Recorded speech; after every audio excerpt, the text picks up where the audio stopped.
পশ্চিমবঙ্গ চিরকাল শিল্প অনুকূল পরিবেশ ছিল, কিন্তু মাঝখানে কিছু বছর কুশাসনের জন্য এখান থেকে লোক পালিয়ে গেছে। যারা এখান থেকে চলে গেছেন তারা এখানে ফিরতে চান, তাই সরকারও প্রস্তুতি নিচ্ছে। পুজোর মধ্যে সব পলিসি রেডি হয়ে যাবে, তারপরেই দেখবেন বাংলায় শিল্প আসতে শুরু করবে। পুজোর মধ্যে রাজ্যে শুভেন্দুর হাত ধরে শিল্প ফিরছে, সেই বার্তাই দিলেন রাজ্যের মন্ত্রী। শনিবার প্রাতঃভ্রমণে বেরিয়েছিলেন রাজ্যের পঞ্চায়েত মন্ত্রী দিলীপ ঘোষ, আর সেখান থেকে সাংবাদিকদের মুখোমুখি হয়ে রাজ্যের শিল্প আসা প্রসঙ্গে বলেন, পশ্চিমবঙ্গ চিরকাল শিল্প অনুকূল পরিবেশ ছিল, কিন্তু মাঝখানে কিছু বছর কুশাসনের জন্য এখান থেকে লোক পালিয়ে গেছে। এখন বহু মানুষ এখান থেকে প্রতিষ্ঠিত হতে চাইছেন, অন্য জায়গায় গিয়ে কারখানা করে ব্যবসা করেছেন ঠিক কথা, কিন্তু তারা ফিরতে চান। তাই সরকারও প্রস্তুতি নিচ্ছে, সব ঠিকঠাক করা হচ্ছে। কি বলছেন দিলীপ ঘোষ, শুনবো। চিরদিন শিল্প অনুকূল পরিবেশ ছিল, কিন্তু মাঝখানে বেশ কয়েক বছর সিপিএমদের আন্দোলন চলবে না পরবর্তীকালে এই অব্যবস্থা, কুশাসন, তার ফলেতে লোক এখান থেকে পলায়ন করেছে, আসেননি। এখনও বহু মানুষ এখান থেকে প্রতিষ্ঠিত হয়ে অন্য জায়গায় গিয়ে কারখানা ব্যবসা করছেন, তারা এখানে ফিরতে চান। তাদের মনে হচ্ছে এখন অনুকূল পরিবেশ তৈরি হয়েছে, তাই সমস্ত রকম ক্ষেত্রে সব জায়গায় তারা আসছেন। সরকারও প্রস্তুতি নিচ্ছে, এখানে ল্যান্ড পলিসি থেকে আরম্ভ করে ইন্ডাস্ট্রিয়াল পলিসি সব ঠিকঠাক করা হবে। 2-3 মাসের মধ্যে, পুজোর মধ্যে এগুলো সব রেডি হয়ে যাবে। তারপর দেখবেন ব্যাপক এখানে শিল্প আসতে শুরু করবে। তিনি এরপর বলেন, অন্যান্য অনেক রাজ্যেই এই আইন আনা হয়েছে, দেশের ডেমোগ্রাফি চেঞ্জ করার চক্রান্ত চলছে। জিহাদের মাধ্যমে জনসংখ্যার বিন্যাস বদলে ফেলা হয়েছে। পশ্চিমবঙ্গে জমি মাফিয়াদের দাপট, সরকারি জমি প্রায় নেই, খাল বিল নদী নালাও দখল হয়ে যাচ্ছে। জিহাদি চক্রান্ত চলছে, বাংলাদেশ বানানোর চক্রান্ত চলছে। এইসব সামাজিক ব্যাধি দূর করার জন্য কঠোর আইন আনতে হবে। কি বলেছেন তিনি, শুনবো। জিহাদ, ল্যান্ড জিহাদ আর বলপূর্বক ধর্মান্তরণ রুখতে কঠোর আইন আনা হবে, মুখ্যমন্ত্রীর এই ঘোষণা, কি বলবেন? অন্যান্য অনেক রাজ্যে এই ধরনের আইন আনা হয়েছে, যার দ্বারা সমাজে বিশৃঙ্খলা তৈরি হয়, আইন কানুনের সমস্যা দেখা দেয়, এবং দেশের ডেমোগ্রাফি চেঞ্জ করার যে চক্রান্ত চলছে, জনসংখ্যার বিন্যাসই পাল্টে দেওয়া হচ্ছে লাভ জিহাদের মাধ্যমে। পশ্চিমবাংলায় তো জমি মাফিয়াদের একদম বলবালা, সরকারি জমি প্রায় নাই, সব দখল, খাল বিল নদী পর্যন্ত দখল হয়ে গেছে। ল্যান্ড জিহাদের যে চলছে চক্রান্ত, এটাকে বাংলাদেশ বানানো, সেটাও বন্ধ করার দরকার আছে। এইসব সামাজিক ব্যাধি দূর করার জন্য আইন কঠোরভাবে করা উচিত।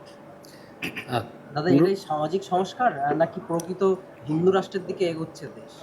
দুটোই হতে পারে। হিন্দু রাষ্ট্র তো আছেই, এগোতে হবে না।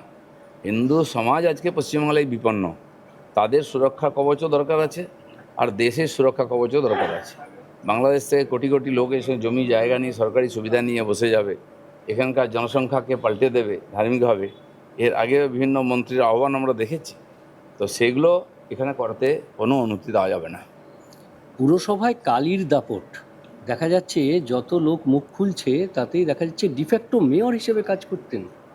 এরকম বহু জায়গায় বহু লোক ছিল যারাকে de facto minister, de facto councillor, mayor, chairman, তা এই দালালরাই দাপিয়ে বেড়াচ্ছে। টিএমসি পার্টিটাকেও দালালরা দখল করেছে, আর পুরো পশ্চিমবঙ্গকে দখল করে লুটপাট করেছে। মানুষ ভয়ে চুপ করেছিলেন, মুখ খুলতেন না। পুলিশও জানতো, পুলিশের হিম্মত ছিল না এদের গায়ে হাত দেয়। এখন সব সামনে আসছে এবং তার বিচার হবে। 21শে জুলাই প্রসঙ্গে মন্ত্রী বলেন, সারা জীবন মমতা ব্যানার্জি রাস্তায় নেমে হেঁটেছেন। মানুষজন 15 বছর প্রশাসন দিয়েছিল, কিছুই করতে পারেননি, মানুষকে হতাশ করেছেন। কুণাল ঘোষ দাবি করলে সরকার পড়ে যাবে না, কারো বিরুদ্ধে অভিযোগ এলে সরকার ব্যবস্থা নেবে। কি বলছেন দিলীপ ঘোষ, শুনবো। 5 জন লোক হলেও 21শে জুলাই ধর্মতলায় যাবো, বার্তা মমতার। আর যান, সারা জীবন তো ওই করেছেন উনি, রাস্তায় নেমে হেঁটেছেন। প্রশাসন দিল, লোকে 15 বছর কিছু করতে পারলেন না, মানুষকে হতাশ করলেন, বাংলাটাকে একদম মানুষের থাকার যোগ্য রাখেননি। আন্দোলনই করবেন শেষ জীবন পর্যন্ত। ববি হাকিমের মুখে মুখ্যমন্ত্রীর প্রশংসা। দেখুন, মুখ্যমন্ত্রী কাজ করছেন, বহু লোক প্রশংসা করছে, কেউ প্রশংসা করবে, কেউ নিন্দা করবে, সেটা নিয়ে তো আমরা কাজ করি না। ভালো কথা, তারা যদি ভালো কাজের প্রশংসা করেন বিরোধী হিসাবে, এটা ভালো। যদি আমাদের ভুল ত্রুটি হয় সেটা ধরিয়েও দিন। কুণাল ঘোষ দাবি করেছেন ববি হাকিমকে গ্রেপ্তার করা উচিত। দেখুন, কুণাল ঘোষ দাবি করলে তো সরকার করবে না। সরকার যখন মনে করবে কেউ অন্যায় করেছে তখন তার বিরুদ্ধে ব্যবস্থা নেবে। সেই জন্য তদন্ত চলছে, যে দোষী সাব্যস্ত হবে, যার বিরুদ্ধে প্রমাণ আসবে এই অনৈতিক কাজের, সরকার তার বিরুদ্ধে ব্যবস্থা নেবে। তারাতলা কাণ্ডে ফিরহাদ হাকিমের পাশাপাশি আনোয়ার খান এবং শামস ইকবালের বিরুদ্ধে এবার কমপ্লেন হবে। দেখুন, এই অবৈধ নির্মাণ, অবৈধভাবে সরকারি জমি দখল করা, তার মধ্যে সরকারের লোকেরাই যুক্ত ছিল, নাহলে এত ব্যাপক পরিমাণে চলতে পারে না। এর মধ্যে আর কে কে আছে সে যত তদন্ত এগোবে তখন বোঝা যাবে।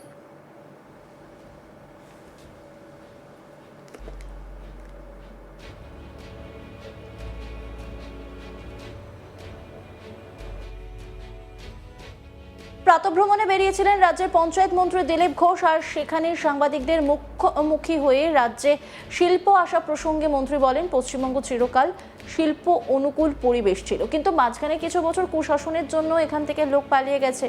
এখনো বহু মানুষ বাইরে রোজগার করছেন, কারখানা বানিয়েছেন, প্রতিষ্ঠিত হয়েছেন, তবে তারা এবার ফিরতে চাইছেন। সব ঠিকঠাক করা হচ্ছে।